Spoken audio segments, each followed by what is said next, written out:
In episode 316 of the DIY Musician podcast, we laid out the musician's guide to TikTok. In this episode, you're going to hear all the details about how one artist went from no followers to over 1 million. So let's get to it. You're listening to the CD Baby CD Baby DIY Musician Podcast.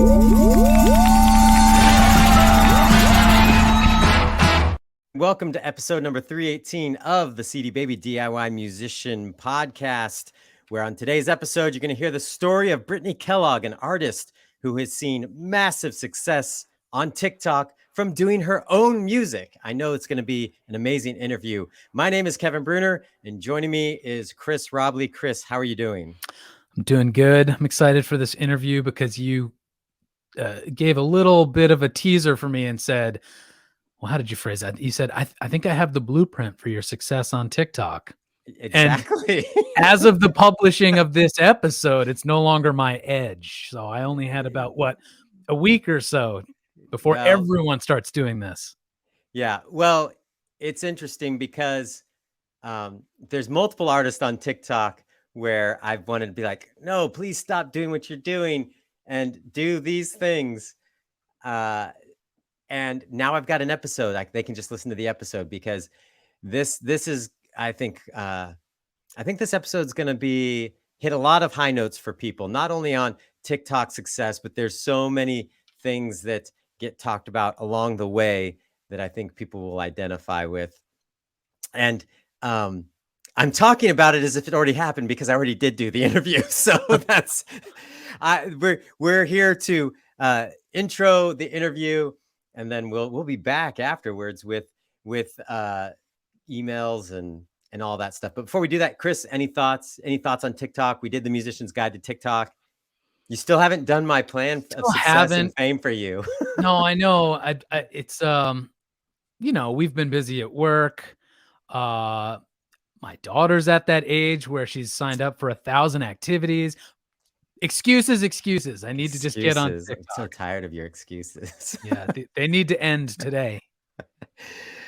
All right. Yeah. Well, if you have been doing things on TikTok that have been working, specifically related to music, we did a TikTok episode, I think it was like 2 years ago, and things were different on the platform. During the pandemic, I think it found its groove for a lot of people and it's exploded.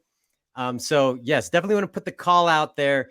If you're having success or trying things that are working, or if you're finding things that are not working, please let us know. You can call our listener line at 360-524-2209, or you can email us at podcast@cdbabypodcast.com.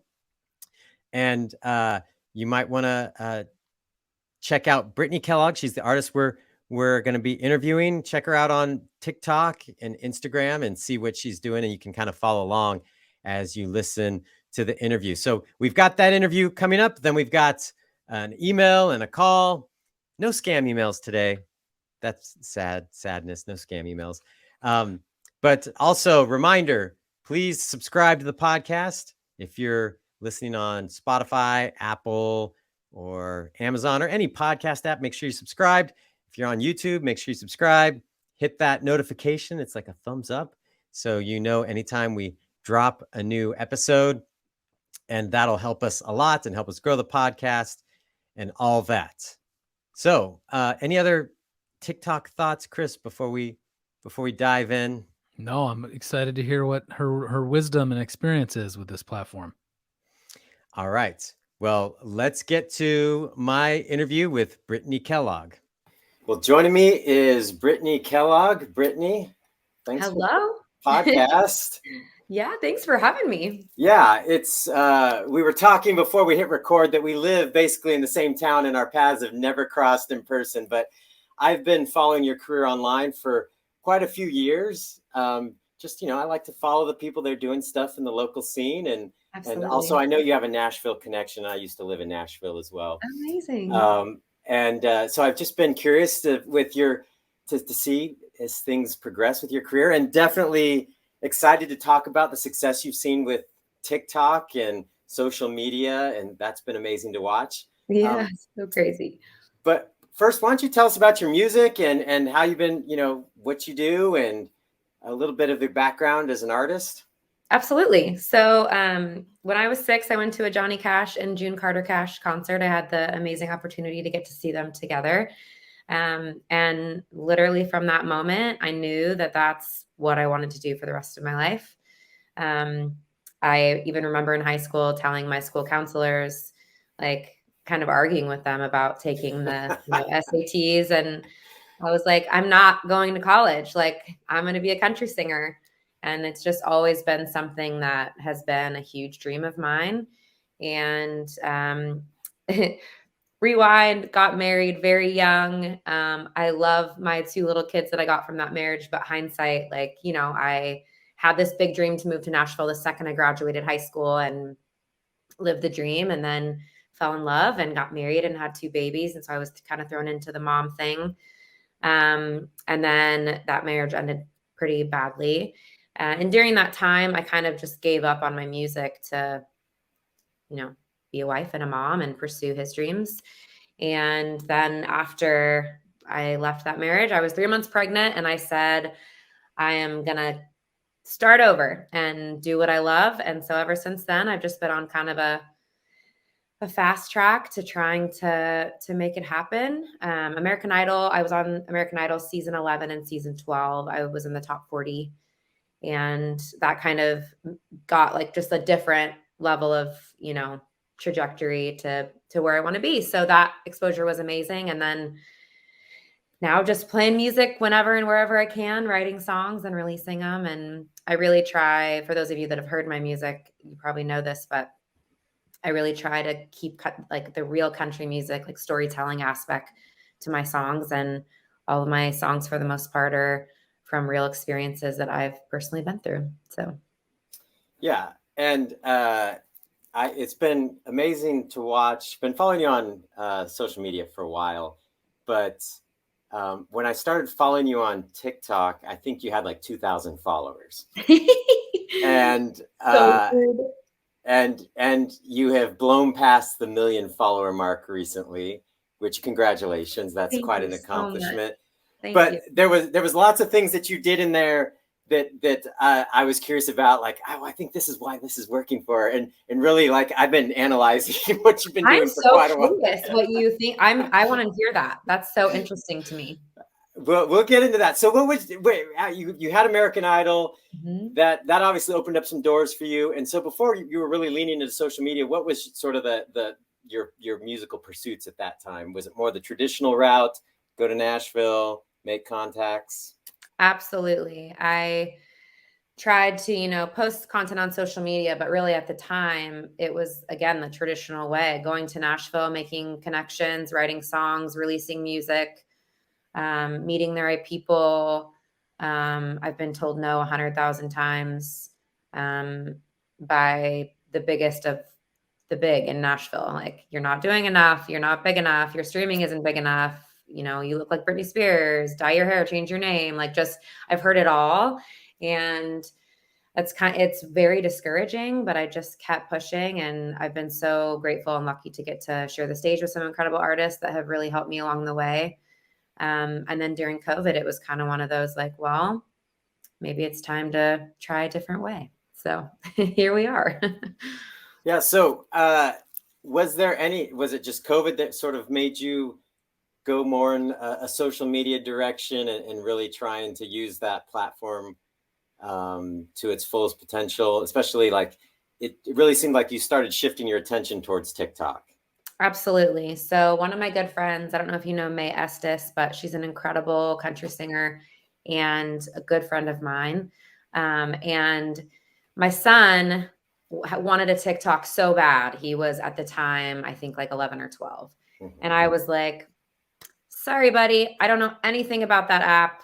Like, all I know is that kids or people like dance to songs is like what it was, I feel like, back then. Yes, it was. And this was in December of 2020. So I said, okay, I will allow you to get one, but I have to also have one, and you have to be under my login so that I can go back and forth at any time and monitor what you're doing. So we agreed to do it. I like posted a couple dance videos with him. Like, again, I had no idea what the app was about. And then my friend May Estes ended up having like a viral moment, and it was like really a big deal for her. And I was like, okay. So I kind of picked her brain, like, what are you doing? What's been, helpful for you? And so I made a goal, and I said I was going to post one video every single day for 90 days. So in December of 2020, I started doing that, and the rest is history. So what was the strategy or the thing that you saw your friend May tapping into that seemed to be working? Yeah, so she kind of had the, uh, question, and then I wrote a song for you. So like, do you, have you been through a bad breakup recently? I wrote a song for you. And then she would sing the song. So I, started doing that, but I also had a really hard time. And I feel like sometimes I still do, of knowing what my lane is, if that makes sense. So like, there's been several things that have been successful for me, and then I'll try something new and it's like, oh yeah, that's definitely not working. And in the beginning, especially, that was so hard for me, because I was like trying to do funny videos with my husband, or trying to do like, we're at the Christmas tree farm, like, here's what we're doing. And so there was like, in the beginning, especially, it was definitely like trying to figure out what was working. And then eventually the I wrote a song for you is kind of what really got people interested in my page. Well, and that's the one thing that I saw you doing where I was like, aha, that strategy I've seen. Well, that's when you started doing that, especially around your song "Back of My Mind." Yes, that was my first viral moment.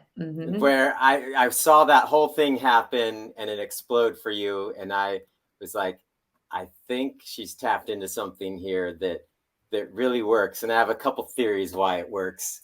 But so what was the moment that was, like you said, 90 days, I'm going to post a video every day. What was the moment or the video that you realized, okay, I'm onto something? Was it when you, was that Back in My Mind in that? It was. Yeah. And I had actually posted, that's what's so interesting about it. So I had posted Back of My Mind before. And I can't even remember what I said on the video, but I just sang the song with my guitar, and posted something. I think it got maybe like 500 views or something, maybe more now because people have gone back and watched. But I remember exactly when it was. So I recorded the video prior, but I posted it on Valentine's Day morning as like an anti-Valentine's Day thing. And I said, do you ever feel sorry for your ex's new lover in the back of your mind? And instead of playing guitar, I actually played the demo, and sang along to the demo, because the demo sounds so cool. It's so poppy. And me on guitar, I'm not the best guitar player. So I was like, let's try like singing and I just love the sound of the demo, and posted it. It was actually like, I don't know if you remember that year, but we had like 2 feet of snow on Valentine's Day that year. Yes. And so my family and everybody was home. So we all went out, played in the snow, and I opened my phone. And at the time when I posted it, I had like 740 followers. And I opened my phone and it was at like 10,000 views, which for me was like wild. Like I was used to getting like 300, 500, maybe 20 one video. So, and I just looked at my husband and I was like, it's happening. Like I'm getting my first potential viral moment. And I just watched it all day, just like, and I was trying to comment to everyone, because that boosts the algorithm. So I was just, my poor husband was like, guess we're not having a family day in the snow. I was just like, I'm so sorry, but like I have to do this. Like this is what I've been doing. Like I've been posting every day for 90 days for this moment, Yep. And then like from there, it was like, okay, that's what's gonna work. So then I just started doing that. Then I literally called the producers and I was like, we have to get this song out immediately. And it just kind of like, now looking back, it's like 1.1 million followers, and it's so crazy. So crazy. Yeah. So the interesting thing to me, having watched this unfold and seeing this strategy working for other artists as well, is that you mentioned how you had played it with the guitar, singing it, and that's probably what most artists would think about doing.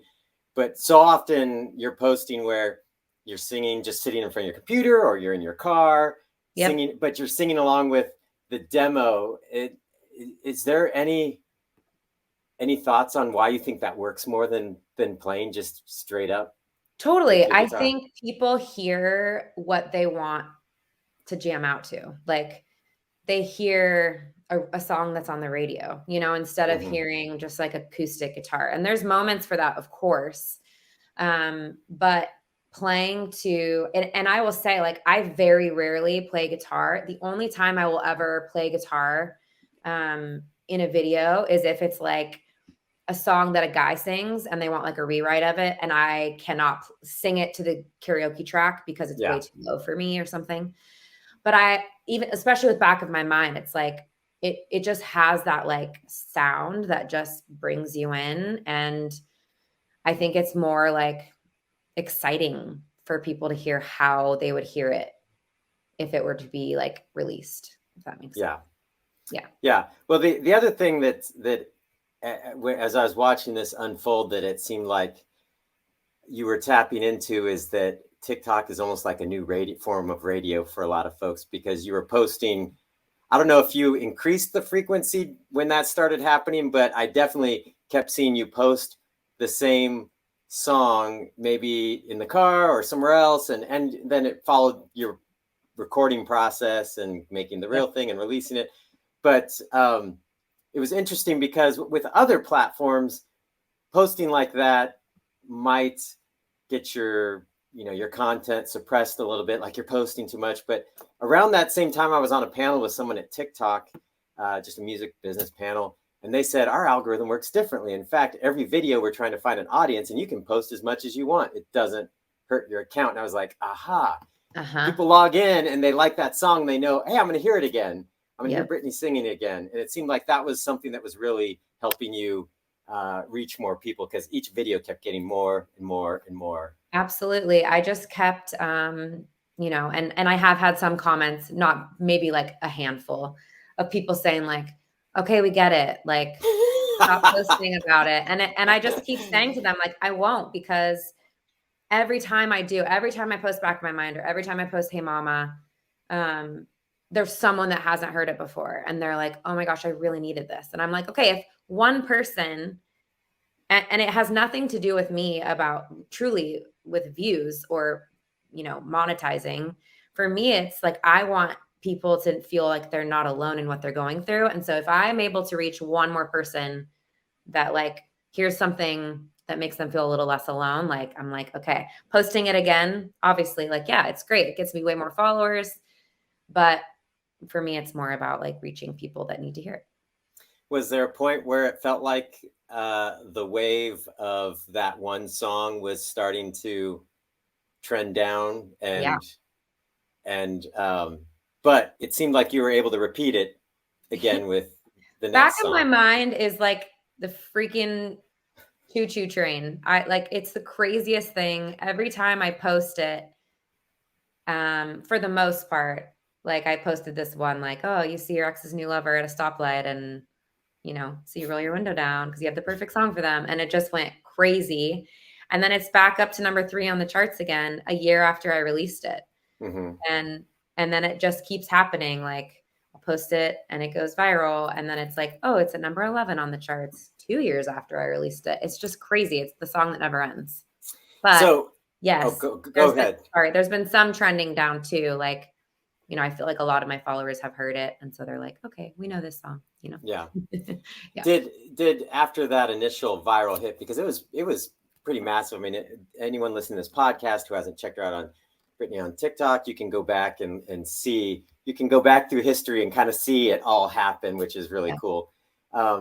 Did anyone reach out to you at that time? I know we hear all these stories about artists, like they have a viral TikTok hit and all these people want to sign them. And this Back of My Mind is like, I don't know how that's not on every country radio station, because it is a really great song. Thank you. It seems to hit all the right elements for a hit song on country radio.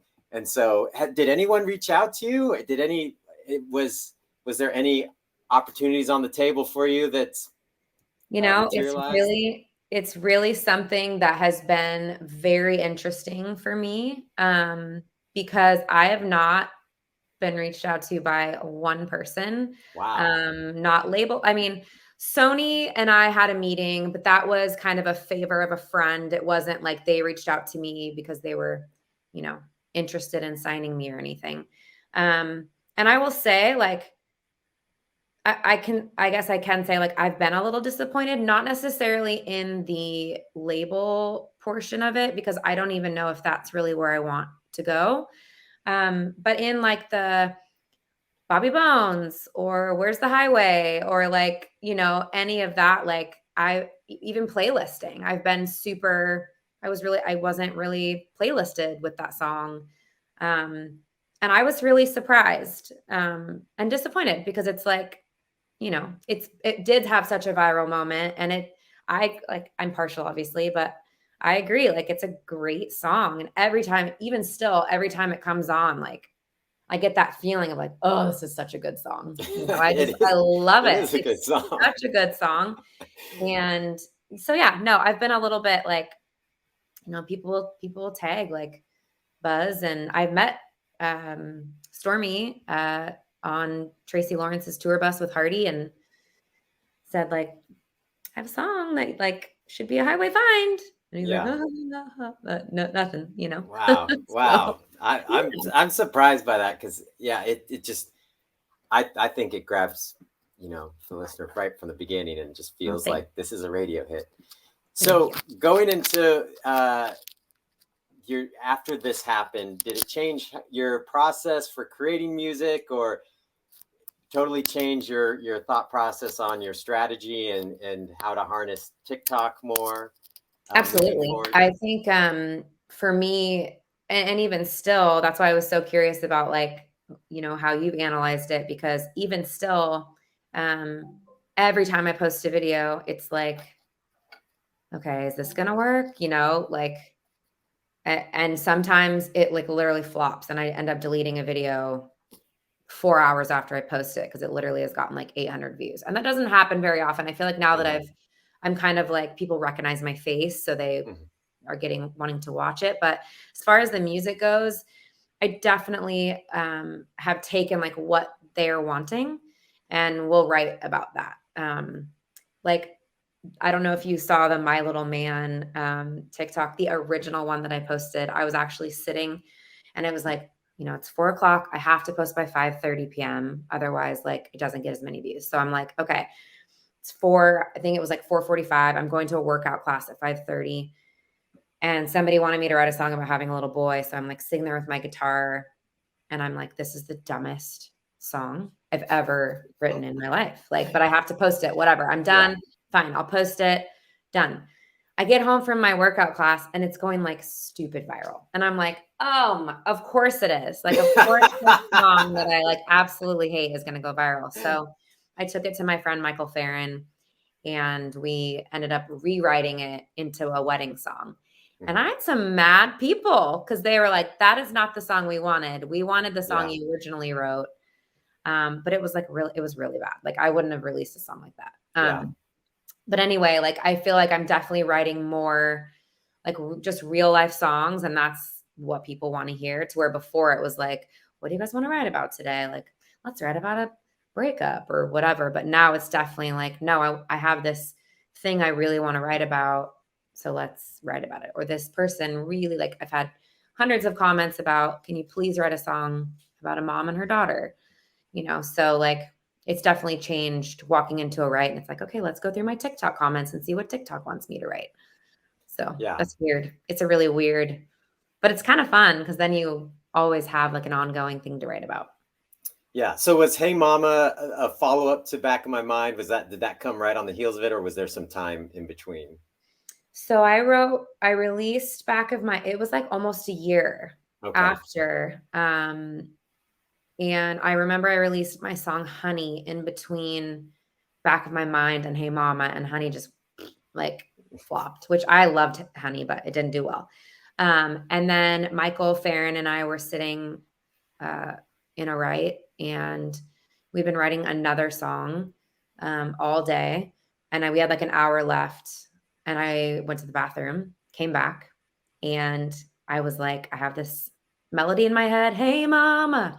And so he was like, okay, well, what do you want to write about? And I was like, I need to write about postpartum and like how that feels. And, you know, I feel like there's so many moms out there that need a anthem to like cry to or put on when their kids are being jerks or whatever. And we wrote the song in like 45 minutes, and I posted it on my TikTok that night, and it just went viral. And I was like, okay, we have another viral moment. Called my producers, and I was like, let's get it out. They're like, we got to stop doing this. Can you stop like putting out songs that like aren't already recorded? But I don't ever want to like, I'm not the girl that, because I know a lot of artists will write a song, record a song, and they like think it's going to go viral, think it's going to be the best song. And so then they tease it knowing that they already have it ready to go. And it just doesn't always work that way. And so I prefer to tease it and see which ones do better than others. No, I love that approach. I think that's an amazing usage of social media to do that market testing ahead of time before you spend a lot of money recording a song that people don't want to listen to. So I think that's been amazing. So with that song, you did the same approach. You said, hey, if you're a mama and you're this, I wrote a song for you. Yeah. And it seems that still seems to be working for you, correct? Like you haven't seen that approach drop off, have you? No. Like, okay. No. And it's, you know, as far as like the song, it just depends on the song. Some songs are better than others. Like I have a song about my grandma that I love, and it, you know, did well, but not crazy well. But it's great because I'm able to see, like I'm getting ready to start working on an album, and it's like, okay, like these are obviously the ones that went very viral, but then these are also the ones that have like 500,000 views, which is still, in my opinion, like I'm going to put that song out because that's obviously did really well. And then you have the others that it's like 10,000, 20,000, where it's like, maybe it'll go on the album if it's super special to me, or maybe it just won't go on there. Yeah. Well, the one thing that I was figuring with that approach is working is, well, for starters, you're telling people they can self-identify as they're scrolling through TikTok. If they're like, oh, I'm that person, I want to hear what this song is about. But also everything on, especially TikTok, everything said is being turned into words for the algorithm. And I figured it also helps them push the video to people because you're specifically saying who it's for. Right. And in a way that's more authentic than just random hashtag stuffing and things like that. You're specifically saying this song is for you. Right. And saying specifically who it is. So I have a feeling that really plays a big part in it as well. Totally. And the captions I have found make a very big difference. And it's such an, TikTok is an interesting beast, because sometimes like I'll have a video go viral and I have no captions on there. But I do think with like Are You a Mama? I Wrote a Song for You, having those words on the screen, and then having all the lyrics typed out does help them, like you said, push the algorithm, because they're able to, the words on the screen, from what I've read and what I know, they actually look at those words as like a hashtag, if that makes sense. So they're pulling the words mama, they're pulling the words like stress, or, heaviness in your chest, like anxiety, like they're pulling all of those words as hashtags to push to people's pages. So have you, as your account has grown, and 1.1 million followers, that's pretty amazing. At any point did you get some sort of more direct connection with someone at TikTok? I'm assuming you have features that maybe have been unlocked for you that the average account doesn't have. What point did those things start to happen? About 800,000 followers, probably. I had someone reach out to me about the live platform that they were releasing. And so about every week I get an email from them to go live, and then they kind of feature me on their main, like the For You page, the search page, or the live page. And then I go live, but I can also email her with questions or issues with my account. Sometimes I get help, sometimes I don't. Because sometimes they remove the sounds to my own song. If I don't, people are certain parts of the song that you can't actually pull from TikTok, if that makes sense. They're like, oh, can you make this a sound? So I'll make it a sound. And then yesterday, I actually posted it. And within 3 minutes, they took it down. And I was like, come on, they want the sound. Why would they take it down if it was because your I didn't sound actually tag the song. So they don't even know if it's my song. Oh, so okay. I'm like, guys, I own it's my song. I own the rights to it. So yeah, interesting. It's very interesting. Yeah. So how have you taken the success and like tried to get it off TikTok? I'm meaning like filter it to actual streams on platforms and downloads and sales and concert attendance. What strategies have you tried to do that, and have they worked? Because I know sometimes getting people off the platform where they're enjoying you, it's really hard. Yeah, and I think that's something that I would love to do better. I'm just not one of those people that's like, go to my Instagram, go to my YouTube channel, come to my show. I have done it a little bit, and local shows, it makes a big difference, but I'm not as good at and I need to be better, but posting, here's where I'm at in the next 30 days. If you're in any of these cities, come see me. Because it definitely at this point hasn't made a huge difference in concert attendance. Local shows, yes. But I played a show in Lincoln, Nebraska to 4 people, and I should have had more people there, but I didn't push it on TikTok like I should have, but as far as streaming and stuff, that's been pretty incredible. To have, I think back in my mind is at 5 million streams, which for me is a really big deal. And that's without any playlisting. So that's pretty cool. And, monetizing every time you put the song in as a sound, it counts as every view counts as a stream. So you get paid on that as well, which is pretty awesome. Yeah. So, and then I've started also doing some collaborations with brands, which has been really great financially as well, but also a challenge because it's just not an easy thing to post about, a laser hair removal device that what am I supposed to do? So I sing a funny song about, but it's been honestly a game changer for me because I'm able to literally just do what I love and make a living doing it. So those brand deals, did they reach out to you, or did you start tapping into it somehow? Yeah, no, I just started getting emails from brands, and I actually have a one sheet with all my rates on there, and it's wild what they will pay for one video.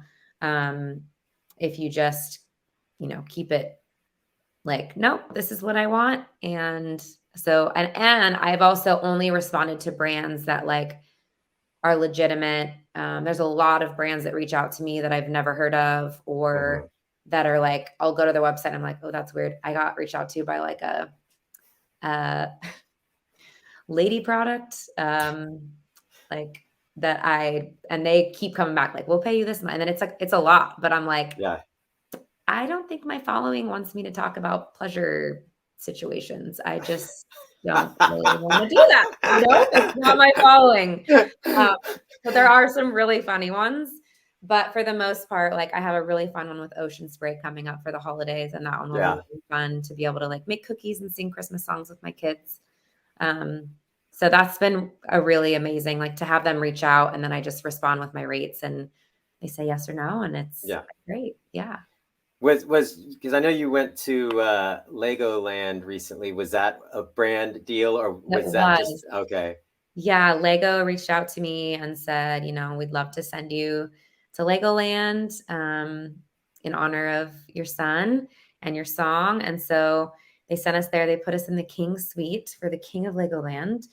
And it was just, that was really cool for Caden because, he really struggles with making friends, and he actually has homecoming next week, and he's really devastated because no one will go with him. And so for him to have his own little viral moment on TikTok with his Legoland experience was really, he's very proud of that. Yeah. Well, those videos, I got all teary-eyed watching them. They're very So moving. sweet. Yes, very sweet. So the song in that case existed first before, or did you write it in conjunction with that? No, I had this idea. Caden has always loved Legos since he was very tiny, and it's always been kind of his escape. He's always been able to kind of get away from everything in his brain and put all of that into building a Lego. And has always been like the most beautiful thing to watch. And I just, again, have always wanted to write songs that people can relate to. And even if it's with autism, it's a very small niche, but I wanted to honor him. And I've always had the idea King of Legoland in my head. And so I reached out to Michael Farron, who co-wrote Hey Mama with me. He's the one I'm like, hey, we got to write a sad song or a super emotional one. Emotional song. Yeah. And he's just, he has a way with words and a way with chords. And I said, I want to write a song like he's the king and he gets to control his world. And so that's kind of where that song came from. And then I posted it and of course tag Lego, and they reached out, and it was pretty amazing. Yeah, that's great. Yeah. I highly recommend checking out those videos. They're great. Very moving. So, any other strategies that you've been tapping into lately that you think are worth mentioning? I know you're doing a lot with comments on screen. I've been seeing that a lot. Yeah. So I started kind of doing some rewrites and, just from different perspectives. And so for instance, Mama, Can You Die From a Broken Heart by Maddie and Tay. I rewrote it from the mom's perspective to the daughter. And I'm actually waiting on licensing approval to release that one, as well as the My Boy and My Girl, LV Shane. From a stepmom's perspective, I'm wanting to release those as well, but have to get licensing approval to do that. So I've had a lot of success with that. And I have a lot of people can you do, Jolene from Jolene's perspective? And, it's been really fun. And some people get really mad because they want me to completely do a rewrite, if that makes sense. So Diane from by Cam, that is not a different perspective. That's just writing a completely different song, but that's not what I'm doing. I'm just changing literally a few words. Yeah. To get a completely different song. And there's some angry people about that. You're not doing anything. You're just changing 2 words. I'm like, correct. That's the point. It's amazing what shifting a she or a he do for a song. It's incredible. So yeah. No, I love that idea because I think just the perspective shift can really open up a song in a different way. Yeah. And I do the finger point at the comment, and some guys what's with the finger? I'm so then I respond. You know what? It doesn't matter what you do. Someone's going to find a reason to complain. Of course. So I just responded with oh, you mean this one? And I did the middle finger emoji. I try to be really sweet, actually. And I don't normally respond to those comments, but if I have something witty to say immediately, I'm I'm totally going to do it. Yeah. No, I appreciate that. I think that's, honestly, I think for creators, if I think just try different things and see what works. And if it works, it works. If it doesn't, it doesn't. And I think for me, I've just figured out that rewrites and I Wrote a Song for You are kind of where I'm going with things. And even when I'm doing brand collaborations, I try to stay in that lane where it's, do you need to shave your legs? I have a device for you. You know, like that kind of thing where they still have like it's so dumb, but it still pulls their attention. They're like, oh, I get it. Like, Yeah. so, No, yeah. that seems to make sense. Were there a couple things that you thought would be, this is going to be a big hit, that like the type of video that just didn't work for you? You mentioned that Totally. there were some things that didn't work, but was there anything specifically that you thought, oh, this idea is going to work, and it just hasn't? Yeah. So my daughter and I was like, had this idea to do like lunch ladies. And because I make my sons, I make their lunch every morning. So I was like, oh my gosh, this is hysterical. We'll like make lunches and sing, kind of like people make coffee and sing. And we'll call it like the lunch ladies. And it did not do well at all. And then I also have chickens. And so I thought it would be super funny to like sing to my chickens. No, that didn't do well either. So Interesting. yeah, but it's funny because I see other people, obviously, like Alexandra Kay has blown up, and now she's touring with Tim McGraw, just singing and making coffee. So every person, something else different works for them. Yeah. Well, excellent. Any final words of advice for artists that are trying to find their way on TikTok? I know we've got a lot of listeners that are just like, I guess I should dive into TikTok. It's become the thing. Yeah, I mean, I would say even with like Instagram Reels and Facebook Reels, the biggest thing is consistency. And just literally posting every single day. And eventually you're going to figure out something that works. It's very easy to get discouraged. You know, I was posting for 90 days and literally was like, what is going on? Like, am I terrible? Am I like really that bad that I have 700 followers after like grinding for 90 days? And the reality is like, you just have to keep posting and eventually something will catch on. So just keep doing it, even as annoying as it is. Yeah. Well, I love the idea that you created a goal. I'm going to do this for 90 days because I think that helps. I think oftentimes artists just start doing something and then they burn out. Yeah. And before they find that thing that'll work. But I like the fact that you gave yourself 90 days and stuck with it. So absolutely. Well, we've obviously everyone can find you on TikTok. Anywhere else you want people to check you out on? I mean, you're on Spotify, you're on all the places. Yeah, I'm everywhere. It's really easy. It's just Brittnee Kellogg, all one word, easy to find. So Instagram, I would love to grow my Instagram. That's been like a challenge for me. Instagram's a weird place right now. Yes, it is. But anywhere you can find music or social media, you can find it under Brittnee Kellogg. What an amazing interview. Loved talking to Brittnee. I loved how she just naturally went to the place of like some of the things that didn't happen, things that still haven't happened. And I think that to me were some of the best moments of the interview, because I think a lot of artists assume, oh, she's over 1 million followers on TikTok, so all these other things are easily falling in place. People are reaching out to her. I was shocked to find out that no one had reached out to her. She's a very accomplished artist. You know, she was on American Idol, and usually that puts you on people's radar, and then having this big TikTok following, and we hear all these stories like, oh, people explode on TikTok and they get snatched up. And so that some of that was surprising to me. Yeah, well, I mean, there was a lot of great TikTok advice, but I think my favorite part from the whole thing was when she said, you know, all these people in Nashville told me to change my hair.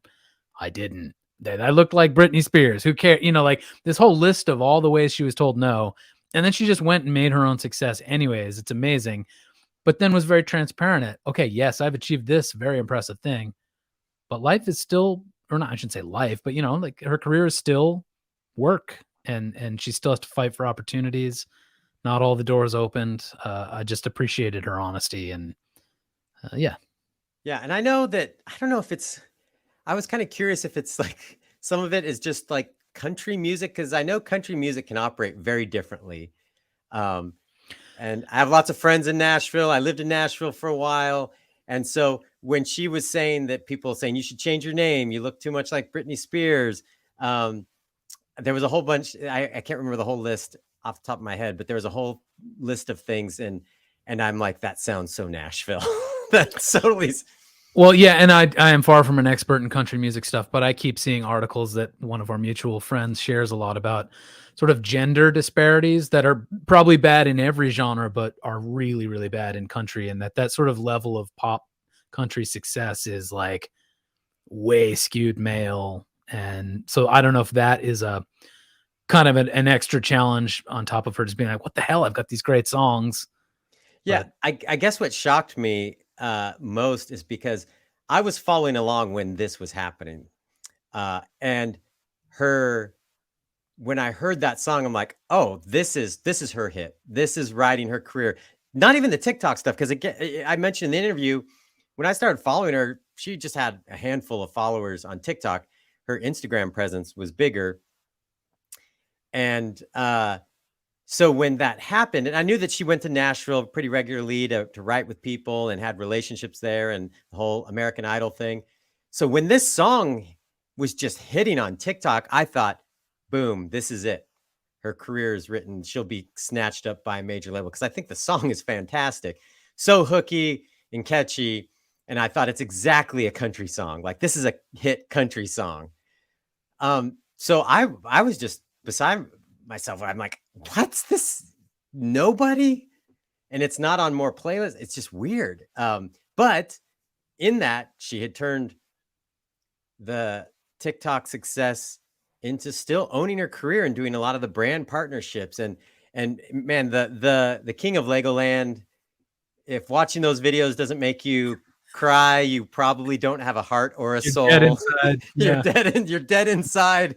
Seek help immediately, because that was really moving and touching, and also something that I think happened very authentically. And she just happened to tag LEGOland, and they're like, probably had the same feelings. And I think that's a good example of how you can incorporate a brand in an authentic way where it can lead to opportunity.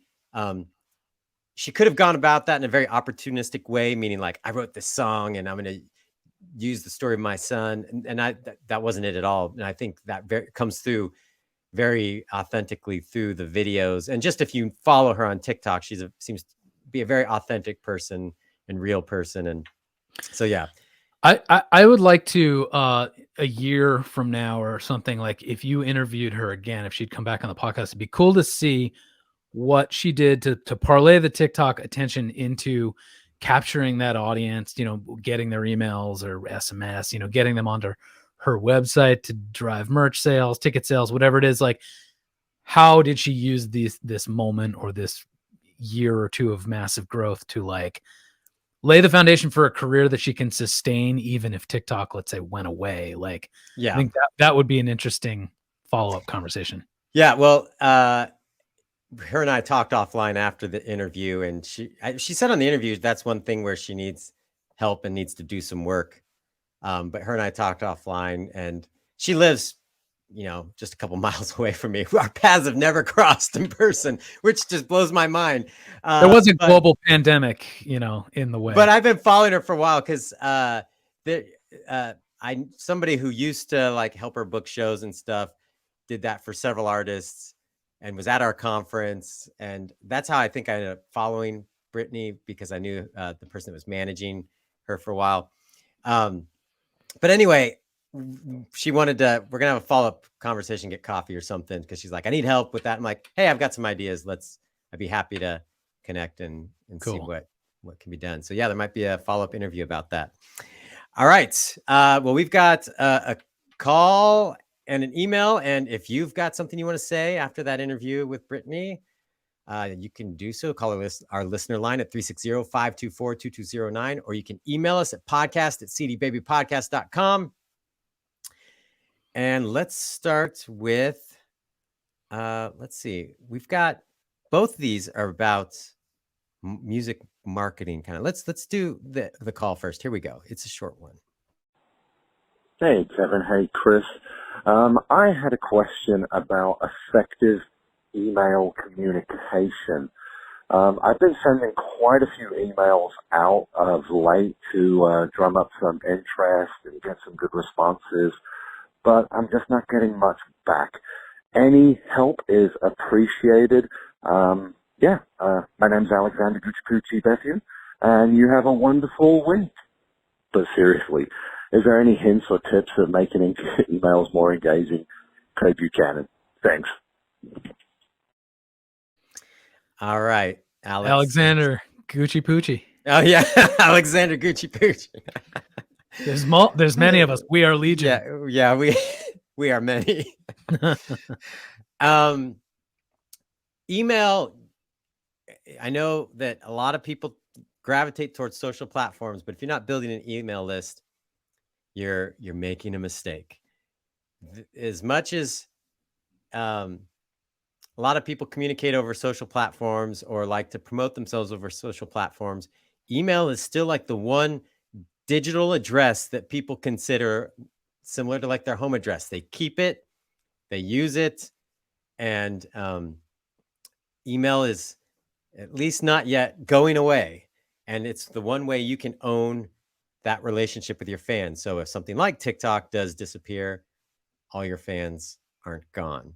That being said, start by be collecting emails. You can do things with email that are highly effective, or you can do things that just don't work. Any initial tips, Chris? Well, so it may be sort of too late for this, but we mentioned two things a few episodes ago about list maintenance. The first being have an automated welcome email that goes out as soon as this person is on your list.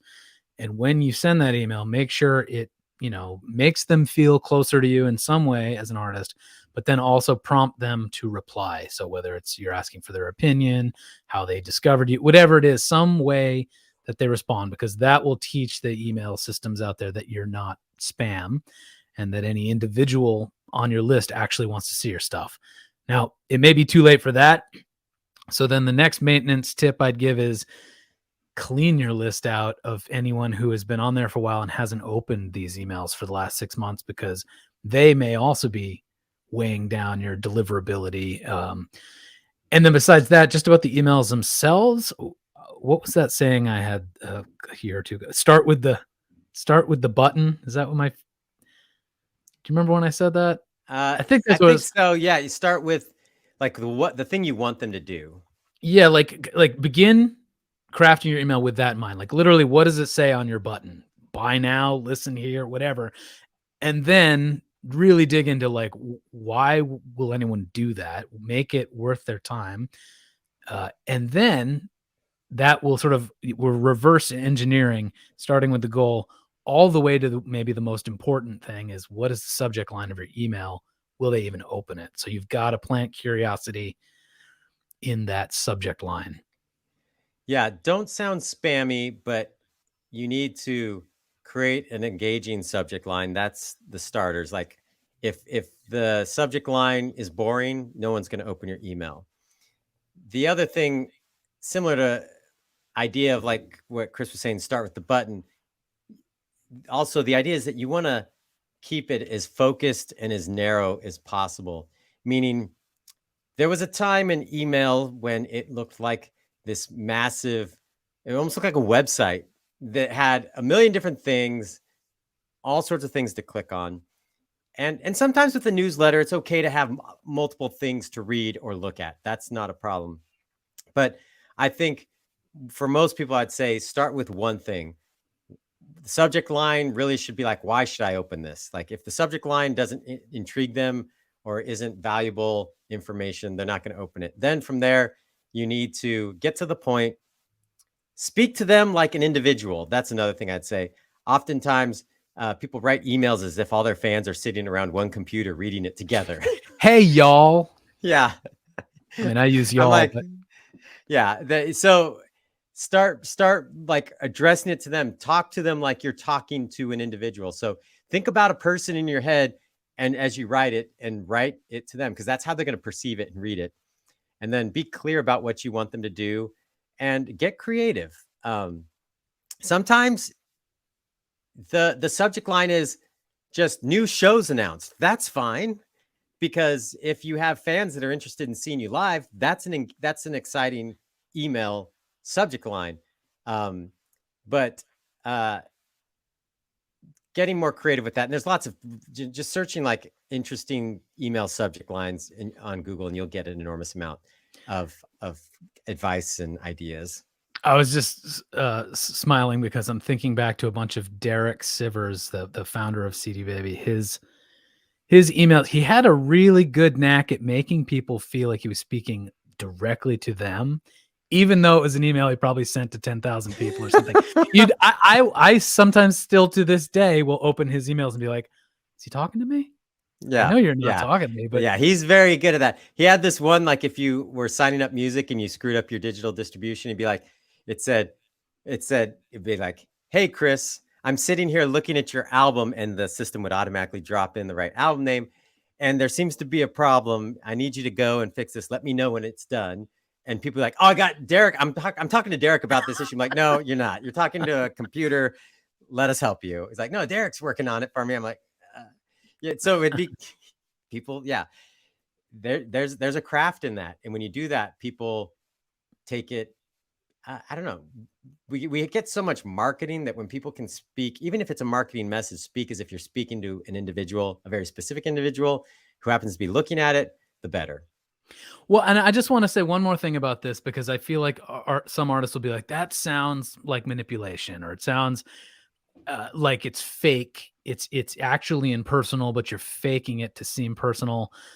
I think we should all get over that, because the more you convince the recipient of your messaging that it is a personal connection, the better it'll be for your music in a kind of mercenary way. But when you finally do have an actual interaction with that person, let's say at a gig or online, you've helped them get over some of the barriers that would otherwise exist. And so when you do have a real connection, I don't know, you're kind of bypassing some stuff, and it will be all the more real and meaningful at that point, because you've sort of faked it up till that point. Yeah. Yes. It might be genuine, but it's, yes. So those are some recommendations to start, and consistency helps also. Thanks for that call. All right. We've got an email. Here we go. Hey, Kevin and Chris, long time, first time. I've been a part of the Chicago music scene for over 20 years, and my friends and I quote DIY musician nuggets to another with some regularity. Oh, that's very nice. Y'all have truly been killing this podcast game for 15 years running. Hard to express my gratitude, but I'm trying. You are appreciated. He said he lasted less than a year as a podcaster himself. My band, Baby Teeth, is preparing to release in spring 2023 a new LP, our first in 10 years since we retired with great fanfare in 2012. On to my question. What's a good promo strategy if you have more money than time? In our case, we're parents with pretty demanding jobs, unlikely to do much touring to execute DIY promo strategies that require hours of effort. But among all of us, we could probably free up somewhere between $1,000 to $5,000 to promote this record. How do you recommend spending that budget in 2022? I think it's a relevant angle, especially for 40 plus listeners with day jobs and families. Maybe what's the best way to spend $1,000, $2,500, $5,000 to promote your release in 2022 would make for a cool episode or blog post. And if you've already done this, sorry, feel free to tell me where to look. Thanks so much for reading. Abraham. Baby Teeth is the band. That is a good episode. Yeah, I like that. We should do it. Put that one down. I'm also laughing because in the past couple episodes, we've had baby teeth, dog legs, and feet. It's a lot of mammal body parts. Yeah. Yeah. That's interesting question. What are your thoughts, Chris? Oh, first thing, I don't know if I always default to this because it's something I've tried and it's worked to some degree for me, but I would put effort into creating some good video content. And if you've listened to our recent episodes, I don't mean a high budget thing that you pay a bunch of money to produce, but some good, captivating social video moments. It could be even just 15 seconds of a live performance, something like that. Get a few options, and then I would put that budget behind running those as ads where you test the 2 or 3 options, find the best one, put the rest of the budget behind that. And yeah. Yeah, I mean, if time is an issue, some of that budget might be needed to like hire somebody to do a lot of this grunt work of like some editing. Like if you had a day where you could spend or a couple days getting a bunch of video in different environments, maybe you have one show or you have like some rehearsal stuff, like getting some creative stuff that can work well on social, like snippets and maybe stuff that could make into more of some long form content, not even necessarily the full song, but maybe like a chorus and the verse. Maybe using some of that budget to get someone to do some editing and cutting and just getting all that stuff prepared for you, because that's really time consuming. But then, yeah, I would agree with Chris. I would take a lot of that chunk of money and use those videos as ads. The other thing that's out there that I tried with our last release that I liked a lot is Spotify. I'm not sure if it's out to Marquee? everybody. Yeah, the marquee. So what happens is when you have a new release queued up in Spotify, you have the option. I think everybody has this option now for Spotify Marquee, which is that ad. It doesn't necessarily feel like an ad, but when you open the app, it's like it takes over the screen with an image of a new album, and it says "Listen now." And usually it's an artist that you follow already or like, or if you don't follow them and like them already, it's somebody that's probably related to the people that you do typically listen to. And those seem to perform well. I used it on my last release, and they give you actually really great data behind it. And they just lowered the price point for that to $100. It used to be $250 minimum, but now it's $100. But that's something that I would put budget behind as well. So like ads on Facebook and other ad platforms, potentially with the videos, something like that Spotify marquee thing, I think is worthwhile. That's where I'd start. Depending on how far that budget goes, I might start playing with potentially a playlisting, pitching platform. Just depends. Well, yeah, and one thing to clarify about video ads is I still think you need to do a little bit of work to figure out what your priority goal is, because simply promoting an album is, it's wide open in terms of how you interpret that. So it would be helpful if y'all as a group said, hey, we want to grow on Spotify, or we want to drive up our YouTube channel subscriptions, or we want to get people to a show, whatever it is, set that first, because I think video ads are most effective when the first video people see doesn't ask them to do anything besides just enjoy the song or the snippet or whatever. So then you'll need to have a series of ads, follow-up one that's more like, hey, you like that song, so now hop over to Spotify and stream it, whatever the goal is. But, make a few determinations along the way about what path they're following. Yeah, that's a good point, because if you can blow through a whole lot of money real fast and not get results if you don't know what you're trying to do. So yeah, determine what that goal is. If it's Spotify follows, or whatever it is. And that's where it's also good to dig into the data ahead of this. Like if you have any music out there or have any platforms that you're on, understanding where your fans tend to be, or people that like your type of music, because that helps in this process to make sure you're reaching the right people in the right places. Yeah. All right. Thanks for that question. And I think we definitely should do a full episode with that in mind, because there are people that do have some money that don't have as much time, and they can deploy the financial resources and want to do it efficiently. So that would be a fun one. Yeah. Good suggestion. All right. Well, if you've got a question or a comment, or want to weigh in on any topic that we cover on the show, you can do so. Call our listener line at 360-524-2209, or email us at podcast@cdbabypodcast.com. And you might just find yourself on the show. Yes. We've found ourselves on this show somehow.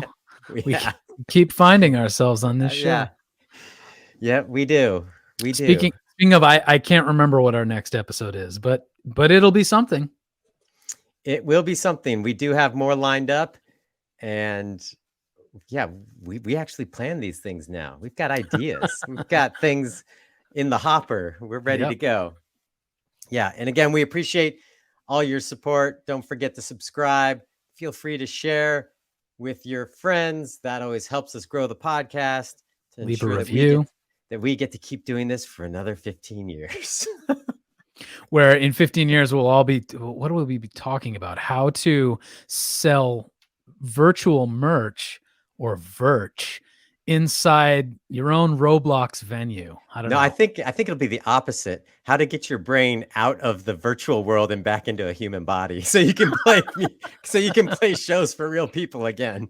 How to download your soul from the cloud back into a meat package. There you go. That's it. That's our episode for 2040. From now. All right. Well, with that's gonna do it. We'll catch you next time. All right. See ya. Take